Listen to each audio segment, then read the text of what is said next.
భోగిపళ్ళు ఎలా పోయాలో తెలుసా? పిల్లలకు భోగిపళ్ళు పోయడం అనేది మన సాంప్రదాయాల్లో ఒకటి.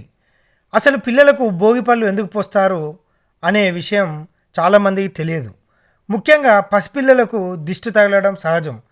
అందుకే వారికి అప్పటి వరకు ఉన్న దిష్టి మొత్తాన్ని తీసి పారేయడానికే భోగిపళ్ళు పోయడం. ఈ భోగిపళ్ళు 5 ఏళ్ల లోపు చిన్నపిల్లలకే ఎక్కువగా పోస్తారు. రేగిపళ్ళు, బంతిపూల రెక్కలు, చిల్లర నాణాలు, చెరుగ్గడలు కలిపి ఉంచుతారు. వాటిని పిల్లాడిపై పడేటట్టు పోస్తారు. అలా పోసిన తర్వాత కిందపడ్డ రేగిపళ్ళు తినడానికి నిషిద్ధం. దాన్ని ఎవరూ లేని చోట పారేయడం చేస్తారు. అసలు పిల్లలకు భోగిపళ్ళు పేరుతో రేగిపళ్ళనే ఎందుకు పోస్తారు అనేది కూడా చాలామందికి తెలియదు. రేగిపండును అర్కఫలం అని కూడా అంటారు. అర్కుడు అంటే సూర్యుడు.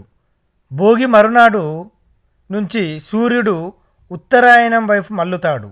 అందుకే ఆయన కరుణా కటాక్షాలు పిల్లలపై ఉండాలని ఉద్దేశంతో పిల్లలకు భోగి పండ్లు పోస్తారు.